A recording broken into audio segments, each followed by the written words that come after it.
our session that all sessions are being recorded. And with that, we'll go ahead and turn the presentation over to your presenters. Sorry, I could not get to the unmute button. Hi, everyone. Thanks for joining us today. As Stephanie said, our presentation is Improving Inclusivity in the Classroom with Lumen Circles. My name is Corey Wilhelm. I'm the Program Director for SUNY Office of Library Information Services, and I'm joined by two faculty members who I will introduce a little bit later on, who have used Lumen Circles and are here to share their experience. And one of our presenters on this slide, Emily Juris, wasn't able to join us. She was ill today. So it'll just be Jessie, Sophia, and myself. And we'll start. There we go. Everyone can see this slide with the map? Yes? Okay. I'll just give you a little bit of background on SUNY. We're the public university system in New York State. We have 64 campuses, ranging from community colleges up through doctoral granting university centers. And we have campuses of all sizes. Our smallest campuses have under 1,000 students. Our largest have over 30,000 undergrad and then plus graduate students. So in all, we have approximately 400,000 students enrolled across the 64 campuses. And OER started long ago at SUNY through a few different grants, one being Project Kaleidoscope, another being Achieving the Dream. And different campuses worked within these grants to start working toward eliminating textbook costs as a barrier to student access, and then also to improve course designs and materials based on student learning results. We saw a lot of success with the initial programs, and so slowly the program grew. In 2017, our state legislature designated $4 million to SUNY for the adoption and creation of OER. And that is when SUNY OER Services was created. It's a department within our statewide Office of Library and Information Services. And again, with the goals and objectives of eliminating textbook cost as a barrier to student access to higher education, to grow and enhance OER offerings, both within SUNY and then available to all campuses because they are openly licensed. In 2019, SUNY OER Services launched the Ready to Adopt catalog, which is at oer.suny.edu. And it currently features over 120 high quality OER courses. We were able to do this because of partnerships, which I have indicated here. Lumen Learning have been huge partners throughout the process. The Open Learning Initiative at Carnegie Mellon University as well. Both of these programs allowed us to offer courseware open to all of our faculty and students at SUNY, and it's constantly being developed and expanded. We also now work with the Charles Dana Center out of the University of Texas at Austin, and Reclaim Hosting, which allows us a different kind of platform for OER creation and hosting. We currently offer 4 different courseware packages, and depending what faculty want to use with OER, they can get as deeply involved as they want to be. We used that money from SUNY, the $4 million I mentioned, to do training and workshops for faculty across the system, introducing them to OER, the 5 R's, how to take and remix, adopt OER, and then how to create their own. We did some incentive programs with campuses, so faculty got stipends for adoption or creation of material. And we worked with these vendors on various contracts. And so the impact of that, since 2017, statewide, we've had over 22,000 OER course sections taught, with over 7,000 faculty in our system using OER. And we kind of estimate the textbook cost to students as a savings of over 70 million. And for that, we use a standard average textbook cost and look at the enrollments in all of the OER courses statewide. So we're pretty pleased with these results. We think it's had quite a significant impact at reducing barriers to students and therefore expanding access. Of our campuses with the highest proportion of Pell eligible students, 2/3 of them are in our higher tier of OER usage. So we think we're having the most impact where it really matters, which is where students are facing the most economic barriers. And we've since kind of shifted our focus recently to faculty development to support students. And we work with Lumen Circles. So Lumen Learning has developed Lumen Circles, which is a community of practice for faculty. They use evidence-based practices to engage with students and support their success. And there are a number of different circles available. So these are 9-week experiences that faculty go through together. And as you can see here, they explore together and then reflect and share. They try to implement practices in their current teaching and then come back to the group, reflect on what they did, share out, get feedback with each other, and then repeat the process throughout the 9 weeks. Sorry, there we go. Recently, in the last few years, Lumen Circles has developed a specific professional development offering to help faculty broaden their skill sets in DEI initiatives. We're hoping that this helps faculty embed racial equity into their curriculum, help promote a more inclusive environment across our SUNY system. And Lumen developed this, understanding that just integrating diversity isn't enough. We really need to focus on all aspects of it in order to make students feel that they belong, that they are an important part of the learning process. And currently, this is being offered to all of our SUNY faculty at no cost as part of our big partnership with Lumen Learning. And so we're really hoping to have a statewide, a system-wide impact.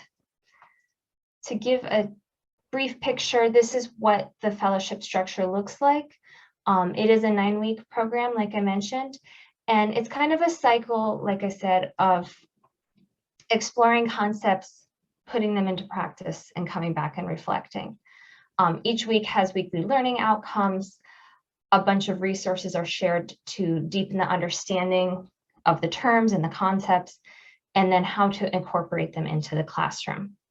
And then after that, faculty reflect on their plans from the previous weeks, discuss how things went with their peers, what they might change for the future, like that. And that's when dialogue really happens between different faculty members in the circle. And with that, we're going to speak to some of our panelists who have done this. They have gone through Lumen Circles. They have made an impact in their teaching practices, and they're here to share that experience with us. So Jessie Curran is the interim director of the Honors College at SUNY Old Westbury. She's also a first-year experience and English teacher. And Sophia Georgikaki is a professor of math at Tompkins Cortland Community College. And as I said, Emily wasn't able to join us today, but I will share a bit of her work specific to the Lumen Learning User Testing Center, which is kind of a new development. So I will stop sharing. And Sophia and Jessie are both here. So I'm just going to ask questions, and if you have questions, please throw them in the chat and we'll make sure to address those as well. So Sophia and Jessie, can you share, maybe we'll start with Sophia, why did you choose to participate in a Lumen Circle? Hey, hi everybody, can you hear me? All right, great. So I needed, so Lumen Circles conveniently began right before COVID hit. And as we transition into the shutdown of everything, I really needed a way for professional development that was a little more targeted to my level of expertise with OER, we have been using OER since 2011, so it is very difficult to find after 10 years of using OER, really targeted OER practices and professional development, and also something that was remote since we were all at home at the time. So I had taken, I looked into all the available options, and then I decided that a Lumen Circle, which is a faculty collaboration, would be a little more appropriate for my level of professional development needs. So I actually have taken 4 of them, not just the belonging and inclusive fundamentals. My first one was very specific on the platform I was using. So I started, my first Lumen Circle was to be able to use successfully or enhance my instruction using the online homework manager by Lumen. And then my second one was the belonging and inclusive fundamentals. I find it very difficult to incorporate DEI concepts in a math class that is so pressured on time to finish the content.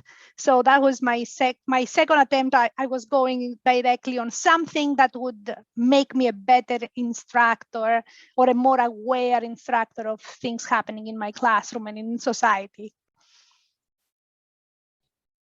Awesome. And Jessie, the same question to you. Why did you choose to participate? Hi everyone. Actually very, very similar to Sophia in that it was that fall 2020 when we were going to have this remote year ahead. And I was actually, I confess that I've always been a very like hard copy book, old school kind of person. I write by hand. And I was really apprehensive about moving on to, I was very much a novice with online learning. But I was like, it's happening. We got to do it. I got to do it. I got to learn it. And, an email came through where, our academic affairs was encouraging us to take this course. And I said, you know what, I'm going to go for it. And I signed up for the online learning foundations.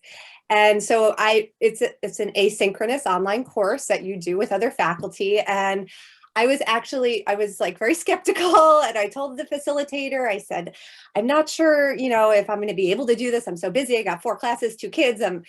And she was like, just do what you can. And I fell in love with it. It was really, really wonderful. I felt like it was sort of almost like a support group for faculty, having the experience of going through an asynchronous course, which, I did not when I was in college. So and seeing how it really works well and seeing what good feedback looks like. So I think just being a student in that context, or in more of a student learner position really helped empower me to take risks and develop and grow as an educator. And so that I did 3 courses.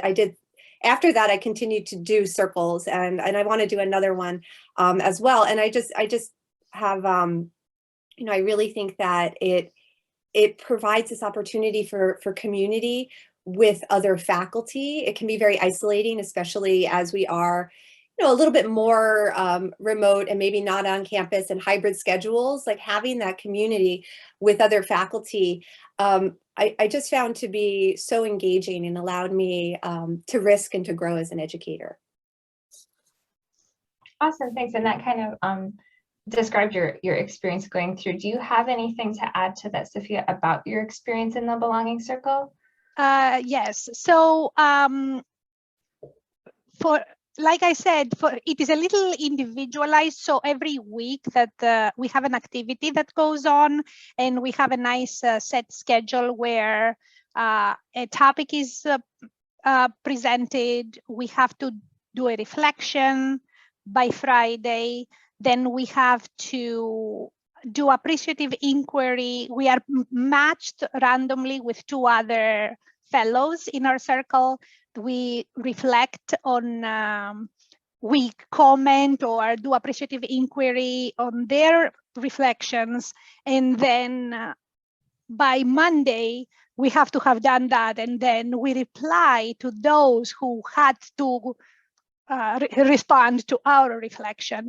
And the nice thing about that is that in reality, you are professionally developing yourself. The experience is different. It's not that you are sitting, taking an online course and someone is teaching you, but instead what you're doing is you are embedding the concepts of the circle of every week in your own teaching practices, and then people give you ideas and you can expand on your own teaching practices. So you help 2 other people every week with their teaching practices, giving them ideas or seeing things out of the context, like you are an observer of their methods, and then you give them ideas, and then you receive ideas from other people. So it is extremely targeted. It's like training for a track meet.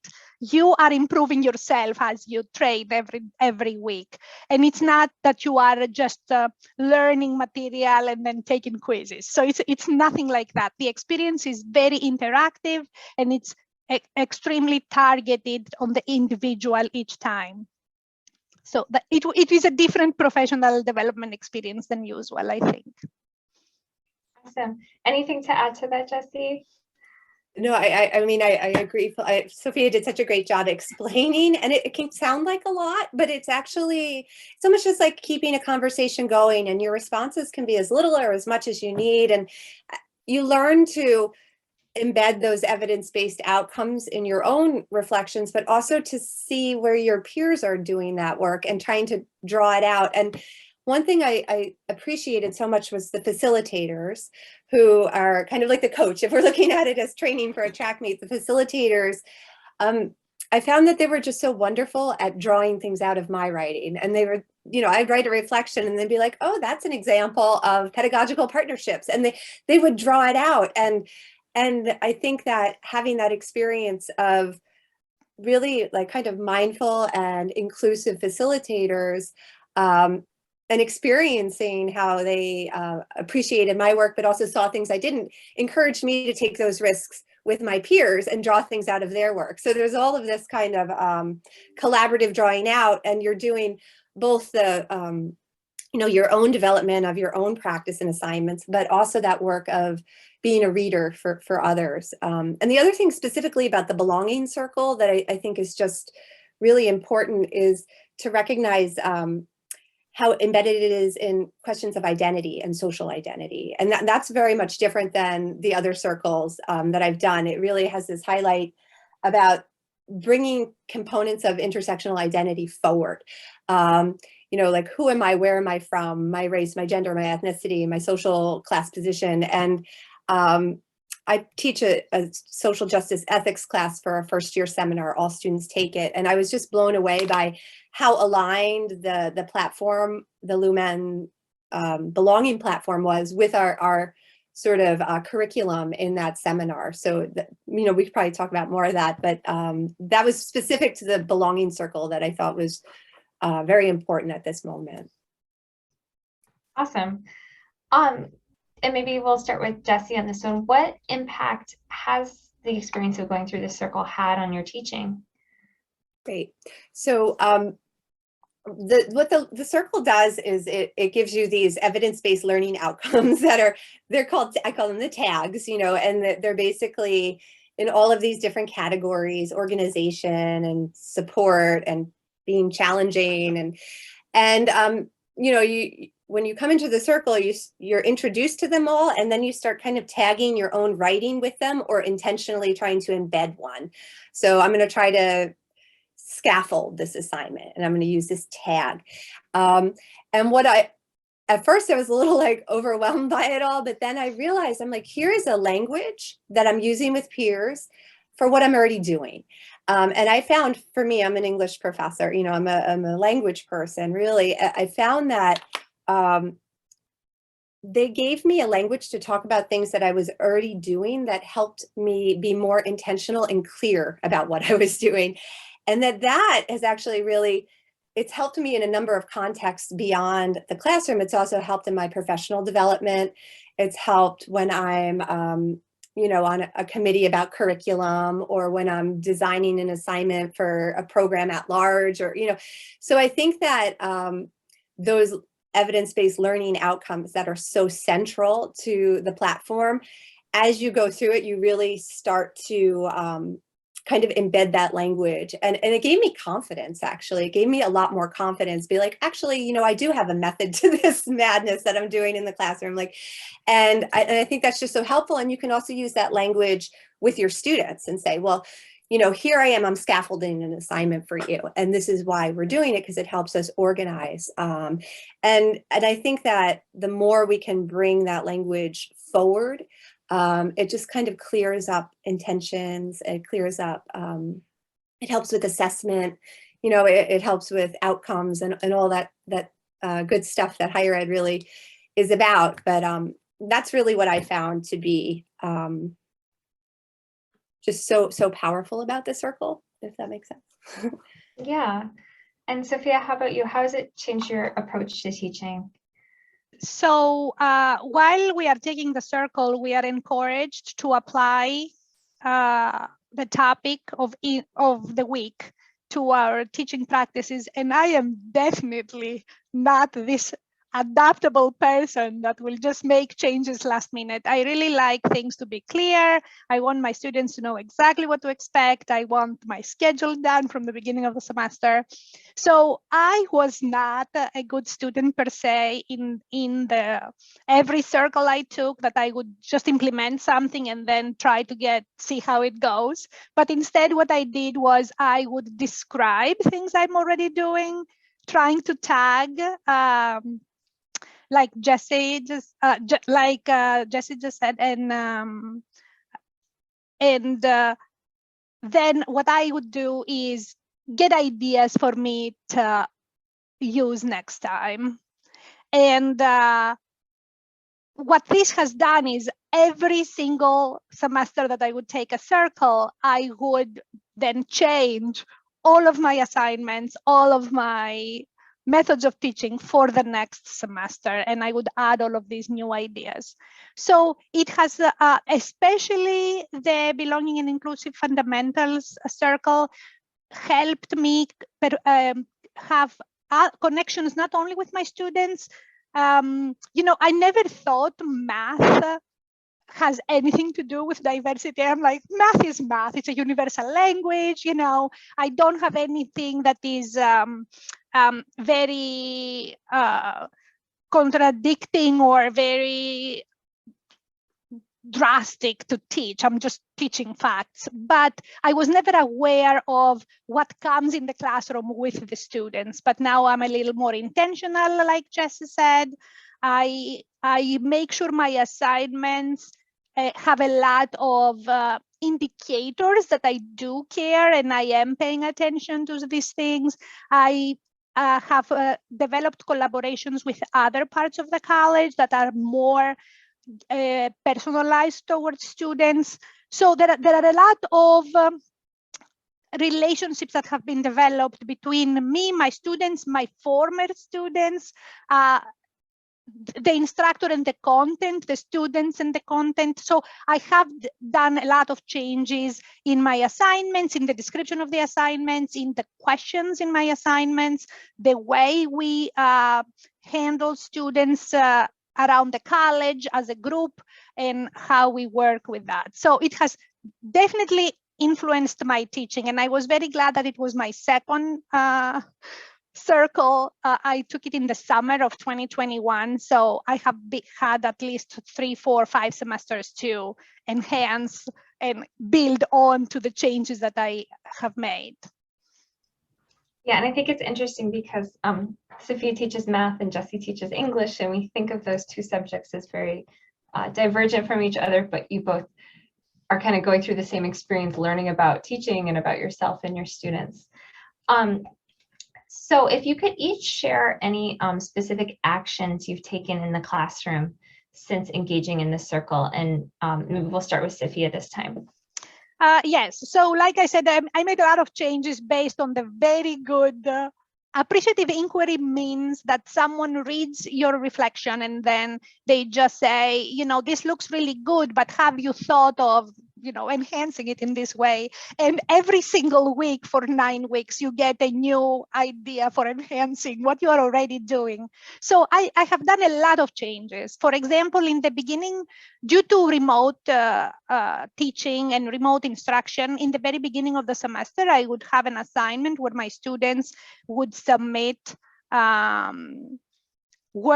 will practice submitting work electronically to me, their handwritten work electronically to me. So I have enhanced that assignment to include, for example, pronouns, which I didn't have before. I would just be very mathematical. What's your name? What's your ID number? What's your calculator? Can you make it to the final exam? But now I'm a little more personal about it. So I include their pronouns. I ask them how do they want to be addressed in class. I will ask them how they have had, what kind of experiences they have had in the past. So from if they are, what are they expecting from this course? What is the relationship with math? So it has become a little more personal. I have an applied learning project in one of my classes, and to increase representation, I changed the project to be, it is, our students have to find a menu of items and then price it and find labor cost and food cost, and then do performance goals. So it's a semester-long project. So for that one, I have increased representation by asking them to choose recipes that represent them, and then they also have to write a paragraph of why I should go eat at their shop and not at the neighbors, at the other students. So we have increased representation like that. We have increased pedagogical partnerships by having students become peer tutors in the next semester, especially for that course that has the applied learning project. And it's very difficult for our tutoring center to understand the exact steps that need to be done. We have increased the other kind of engaging students by creating mini videos of other students and their experiences. So there are a lot of ways that I have changed my assignments and the way my students will approach every assignment based on some very good ideas that I have gotten from the circle. Thanks. And how about you, Jessie? Any specific things you've done in the classroom? Yeah, I also, what Sophia said about being conscious of social identity, right? And I think that that's kind of where the course, the belonging circle starts, but just putting your own pronouns, asking for the students to share pronouns, recognizing that, we all come into the classroom with different histories and different relationships to math or writing, or, and that, being, taking time to just, dwell with that a little bit. And one of the, I think that the course did share the social identity wheel, which is just like a really nice thing to do in any course at the beginning of the semester, where students really have to stop and think, okay, well, like, what are the components of my social identity? What's where they kind of really take time, because it's there whether we talk about it or not. And so I think and for some students, it's really powerfully there. There are components of their social identity that, that are always sort of on their mind, or they're apprehensive about how they're, potentially being judged or not because of that. And so creating that safe space for it, I think really does help everybody to, to kind of enter into more of a inclusive space. And then from there, I think we really start to build toward representation. And once again, as like a literature person, this is huge. I teach an ancient classics class, which is like the ancient Greeks and Romans and stuff. But if you look at that syllabus, it's dominated by, particular gender and ethnic groups, and writing that is very specific. Still important to talk about representation, and to really put pressure on a syllabus what's not here? What voices aren't missing? Which voices did you connect with and why? Designing assignments that allow students to be critical of the syllabus, to talk about what they're hearing and what they're not hearing. And so increasingly what I'm trying to do with all of my syllabi is to allow space to ask what's missing, and then to allow students to bring in texts or bring in media or bring in, you know, music or whatever it is that they can feel like their voices are represented, or that their, you know, that their experience is valid and can engage with material, even if it seems distant or not so close to them. So those are really specific actions that I think, you know, every semester, and I think the English you know, we've been doing this work for a while, but the circle really, it uses that word representation, and it asks us to think about that all the time, from the courses we, you know, the texts we put, the textbooks we choose, the, you know, all of this stuff, like where can we be a little bit more mindful of it, and can we let our students bring their voices forward there? Yeah, and I just, in listening to you say that, I wonder where we could be if more faculty are willing to let the student kind of take a critical look at the syllabus, instead of just, you know, I am the expert, here is your syllabus. Can you share maybe a big takeaway from your experience, your biggest takeaway, if you have one? And we can start with Jessie this time. So, I mean, I feel like that the circle really just, it reinforced to me things that I know, but I don't always feel, which is like teaching is risk, right? It's a risk. Every semester, it's a different group of students. The world is changing around us. There's, you know, climate change and, you know, racial injustice. I mean, we're in this world that is really raw and vulnerable, and we have to change to meet the student where they are, you know, and this student that we're having that's walking in the door has gone through so much, and that we have to kind of, I mean, I just remind myself that, like, I need to try something different. I need to take a risk. If it flops, okay, that's how you learn, you know, you learn, you do it better next time.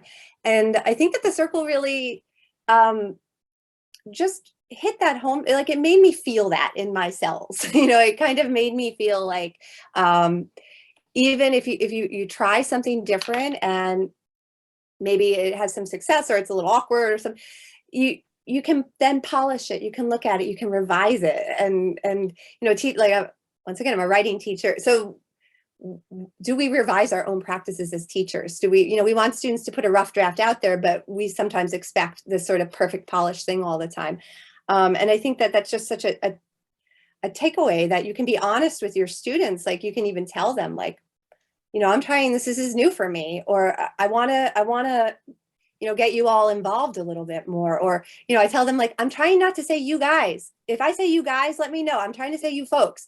And being able to express that you are trying to evolve your practice as a teacher with the students, you know, I don't think I would have been so empowered to do that if not for the circle. And it's actually made me, like, fall in love with the classroom again. And I think we're at such a moment where the classroom is this great place for empowerment and social change and community.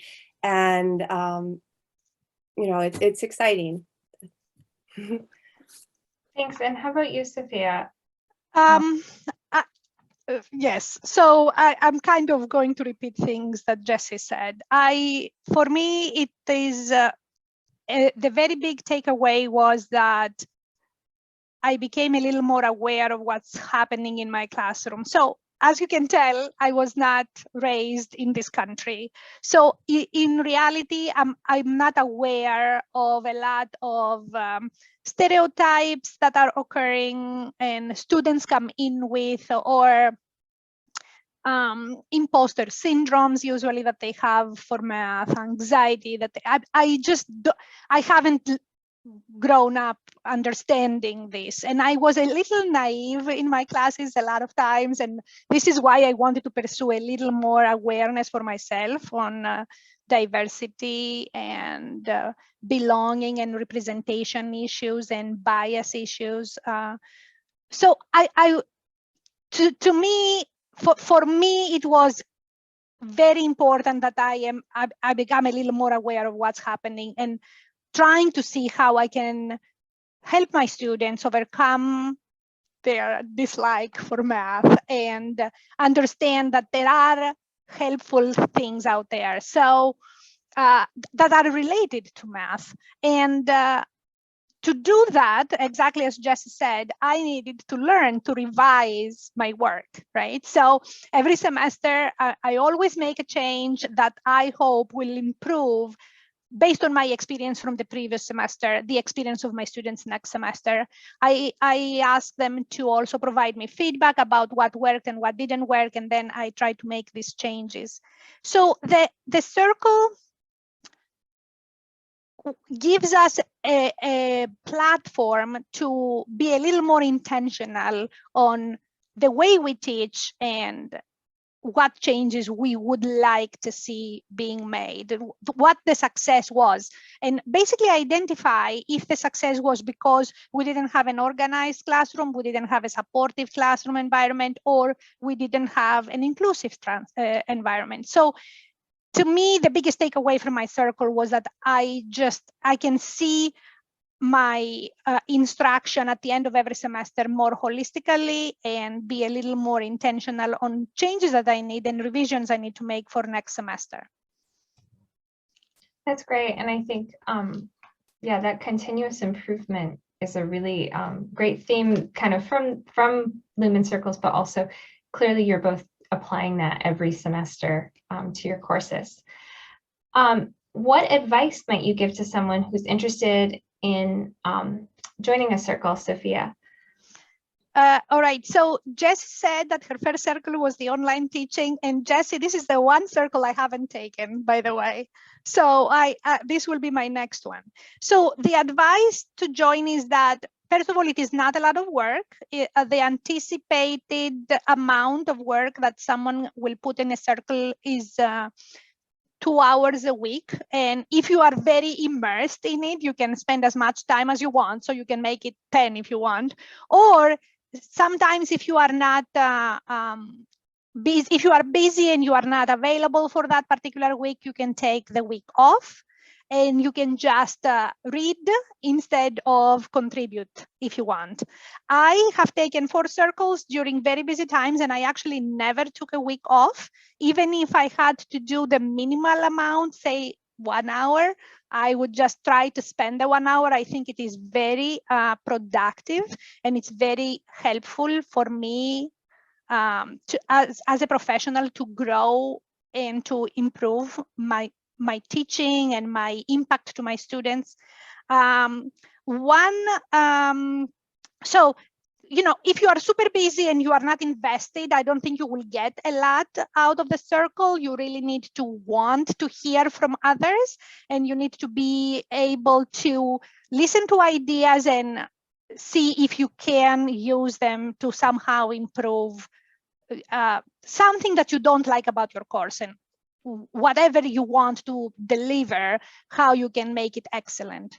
So that's my first advice. Try to be as invested as possible. And the other is advice is that the Lumen Circle is not a professional development opportunity where you will just decide, oh, you know, I'm going to read the material next week and I'm going to try to catch up. So you really have to be determined to interact, be present in your circle, and just, you know, be willing to read the tags, understand the tags, interact with your peers, with the team.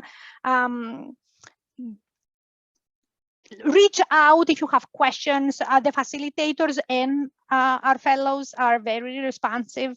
So it is an interactive experience. It's not a course that you are going to learn and read.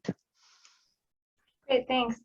And I wanted to leave enough time for questions. So I don't know if you want to add any to that, Jessie, but I'm also going to kind of combine the last 2 questions. How have you engaged your students to increase belonging in your classroom and that inclusion?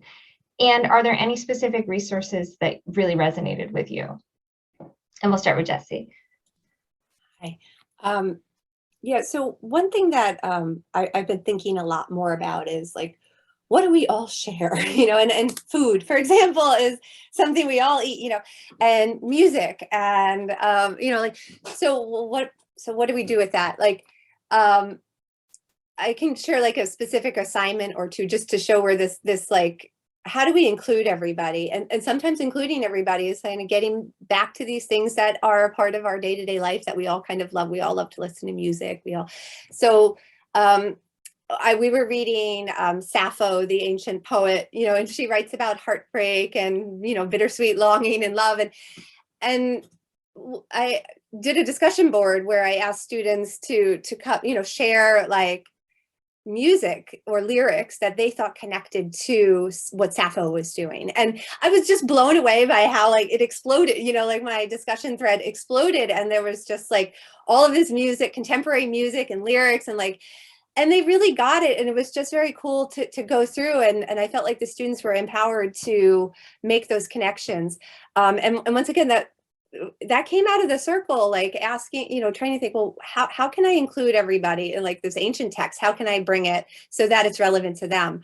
And I did another assignment in an environmental literature class where they had to write a research paper on like, I was doing like a plant or an animal where I wanted that, it was this whole scaffolded research project, but I started it with asking them to just free write their 5 to 10 favorite animals from when they were a kid. And this is because I have a 4-year-old and he loves hammerhead sharks and saber-toothed tigers. And, he just like, that's what my life is.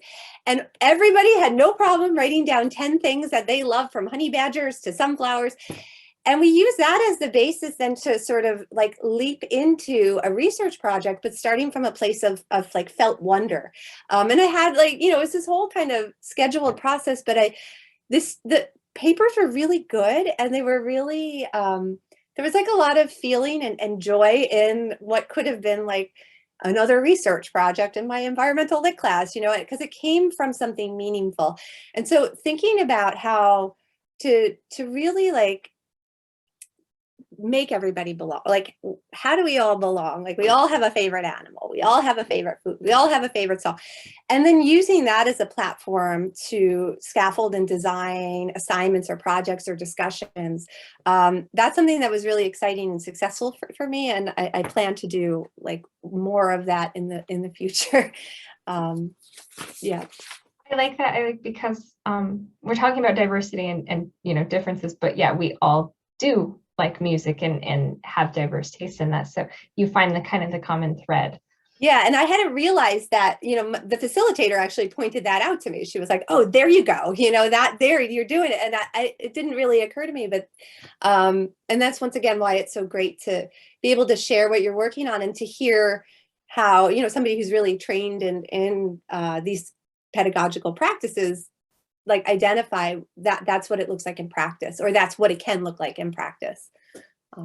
Awesome. And Sophia, how about you? Any I don't have any good follow-up after this. Jessie, you nailed it. Plus, I'm Greek. And thank you for bringing that example of an ancient Greek poem, right?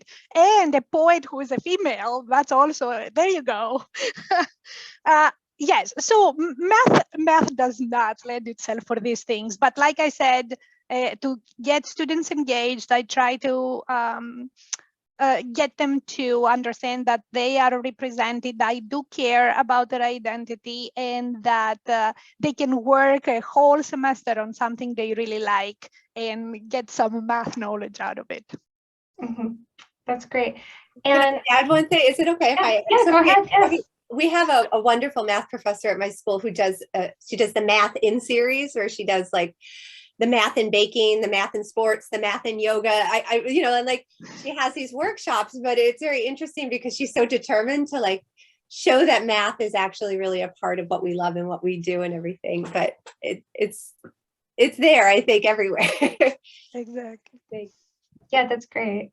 So I want to give everyone a chance to ask any questions if we've got any, either in the chat or unmute. We don't have any in the chat yet, but everyone, please feel free to throw them in. And thank you to our presenters for such a lovely and engaging presentation.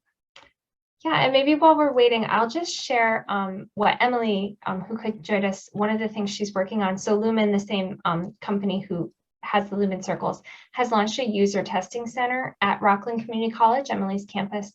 And they've hired students, the campus hired students to interview other students while using some of the courseware. And they started with statistics because it's a gateway course that a lot of students struggle with. And so the goal of the project is to eliminate race, ethnicity, and socioeconomic status as a factor in that those gateway courses. So they are working with students to interview students, and then they're going to take that feedback and work on the courseware to just make it more inclusive and give students that sense of belonging. So I'm really excited about that work, and we should be kind of seeing the results of it in the next year. But we did get, it looks like, a question in the chat. Yes, let's see. Melissa Wells says Ned Roem did a setting of pieces based on Sappho in his I'm not even gonna attempt. I am not an English person, so I'd mess it up, and I did not take English. I mean, any type of foreign language. Magic Girls, if that helps at all, 18 through number 21 on this playlist, and she provided the link. So, any other questions? And anything else either of you want to share? So I do want to say that currently there are several Lumen Circles, other topics. I did the online homework management success acceleration. Lumen also has Waymaker, so there is a Waymaker success accelerator. Jessie did the online teaching, which I haven't done. There is the belonging and inclusive fundamentals. There is active learning. And then there is teaching with OER and OER enabled pedagogy. So these are different themes that people can do. Also, the circle is not unique, so it depends on the fellows that are participating. So it is very possible that somebody can take, say, the belonging and inclusive fundamentals 3 times and have 3 different experiences. Like I said, you are training to improve yourself. So you are just getting better. It is not a set curriculum that you follow. It's the ideas and the practices that you follow, and then how you enhance your instruction. So the circle is not a standardized experience. It is a customized experience. Yeah, and I think to follow up on that, I think it really, changes group to group. I did 3 circles one semester after the next, and they were all quite different based on, and I think they even let you kind of select whether you're in circles with more people in your field or some where, are just kind of from different disciplines. And it's just really cool. And I feel like I've become, I've made professional contacts outside of my institution across the state, and even actually beyond the state, because I know the circles had people, which once again is just, it's nice in a time, in an isolating time, to be with people who really care about teaching and think it's important work. And yeah, so definitely encourage it. And the writing, I think Sophia had talked about, it doesn't, I was apprehensive, like I said, I have 2 little kids, and I was very apprehensive that it would be too much for me, but I was definitely, what I found was it was work I was doing anyway. Like, I was going to spend time during the week looking at my lesson plan or revisiting or doing prep for a session. And this was just a way for me to do it in writing, which is, I love to write, I love to read. And it was really, just kind of very integrated into my weekly practice throughout the semester. Anyway, and it has a, and then it's 8 weeks, so it's not the whole semester, and it ends, and then you have like a little time. So it's very, I think it integrates very nicely into like an academic's regular schedule. Yeah, and like I said, I think it's really says something about both of you that you are constantly improving your teaching and willing to, take this step to make changes. So thank you both for doing that and then for sharing. And I think we're probably just about out of time. Yes, thank you all again for your lovely presentation.